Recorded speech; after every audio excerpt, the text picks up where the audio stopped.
Hello friends, I am Apruti. Welcome back to our channel plant से space. Last year हमने आपसे मौसमी के पेड़ के बारे में एक वीडियो शेयर की थी जिसकी फ्रूटिंग भी दिखाई थी और वो पौधा बीज से तैयार किया गया था। ऐसे ही अमरूद, आड़ू, आम कई पौधे बीज से तैयार किए गए जिसमें काफ़ी अच्छी फ्रूटिंग होती है और हम आपसे शेयर भी करते हैं। तो इस बार भी मौसमी में बहुत अच्छी फ्रूटिंग हुई है और इसके बारे में आप डिस्क्रिप्शन बॉक्स की वीडियो ज़रूर चेक कीजिएगा। तो आज हम इसका छोटा प्लांट आपको दिखाएंगे जो एयर लेयरिंग से तैयार किया गया था, यानी कि जो मौसमी का मदर प्लांट था वो बीज से उगाया गया था, उसमें काफ़ी अच्छी फ्रूटिंग हुई और अब एयर लेयरिंग से तैयार किया हुआ पौधा ये फिर से मेरे पास आ गया है। और देखिए इसमें न्यू शूट्स भी आ रही हैं। तो ये मुझे जून में मिला था और अब सितंबर की शुरुआत हो चुकी है, तो मैंने सोचा था कि इसको थोड़े दिन पॉली बैग में ही ग्रोथ करने देते हैं। तो आज इसको इस ग्रो बैग में शिफ्ट करेंगे। ग्रो बैग में मिट्टी ही है और इसमें बहुत ज़्यादा खाद हम नहीं मिलाएंगे क्योंकि अभी ग्रोइंग सीज़न नहीं है। अब आने वाला मौसम जो है वो डोरमेंट सीज़न होगा, सभी पत्तियां झड़ जाएंगी, थोड़ी बहुत बचती हैं लेकिन ज़्यादातर पत्तियां झड़ जाती हैं और फरवरी मार्च से दोबारा से इसमें नई ग्रोथ होगी। तो अभी बीच में इसमें थोड़ा सा हमने गोबर की खाद डाल दिया है और अब इसमें हम ये पौधा लगाने वाले हैं। तो अभी ऊपर से भी इसमें मिलाया जा सकता है खाद। ये ज़रूरी नहीं है कि आप पॉटिंग मिक्स बनाकर ही सितंबर में लगाएं क्योंकि ग्रोइंग सीज़न अब है नहीं, तो आने वाले मौसम में इसको बहुत ज़्यादा खाद की ज़रूरत नहीं होगी और ग्रोथ के लिए जितना चाहिए उतना हम इसमें नीचे नीचे की तरफ डाल देंगे। और फरवरी में जब इसका ग्रोइंग सीजन शुरू होगा दोबारा से अच्छे से खाद मिलाकर इसको फिर से तैयार करेंगे। अगर आप नर्सरी से कोई नींबू का पौधा या कोई और फ्रूटिंग प्लांट ले रहे हैं तो शुरू के 1 साल आप उसको 12 इंच के गमले में लगा सकते हैं, बाद में आप उसको बड़ा पॉट दे सकते हैं क्योंकि फ्रूटिंग प्लांट्स को थोड़ा बड़ा पॉट चाहिए होता है, या आप ग्रो बैग में भी उसको शिफ्ट कर सकते हैं।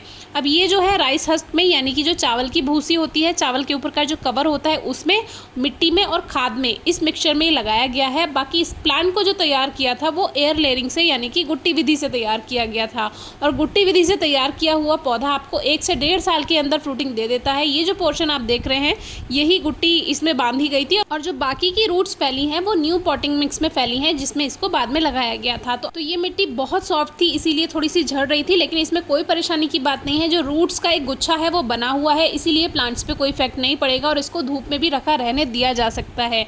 कोई इसमें ऐसा नहीं है कि प्लांट स्ट्रेस में आएगा। तो अच्छे से सॉइल को प्रेस कर देना है, नहीं तो क्या है आजकल बारिश का मौसम है, बारिश होगी तो वो पानी मिट्टी में रुक सकता है, इसीलिए सॉइल को प्रेस करना ज़रूरी है। ऊपर से भी अभी हम थोड़ा सा खाद डाल देते हैं। बाकी जब न्यू ग्रोथ का टाइम आएगा फरवरी मार्च में तब इसमें और खाद बढ़ा करके इसको तैयार कर लेंगे जिससे और ज़्यादा अच्छी ग्रोथ हो। सिट्रस फैमिली का कोई भी प्लांट आप अपने गार्डन में ज़रूर ग्रो कीजिए, चाहे वो नींबू हो, संतरा हो, मौसमी हो, नारंगी हो, कोई भी वैरायटी हो, क्योंकि इससे आपको फ्रूटिंग तो मिलेगी ही और फ्रूटिंग ना भी मिले तो ये हमारे नेचर के लिए बहुत ज़रूरी है क्योंकि इस पर तितली अपने अंडे देती हैं। ये लाइम बटरफ्लाई का होस्ट प्लांट होता है, इसी पे तितलियां अंडे देती हैं, उनसे कैटरपिलर बनता है और उन्हीं से वो प्यूपा में बदलकर फिर तितली बन जाता है, जो कि पूरी प्रोसेस मैं आपको आगे थोड़ी सी दिखा दूंगी जिससे आपको समझ आ जाए।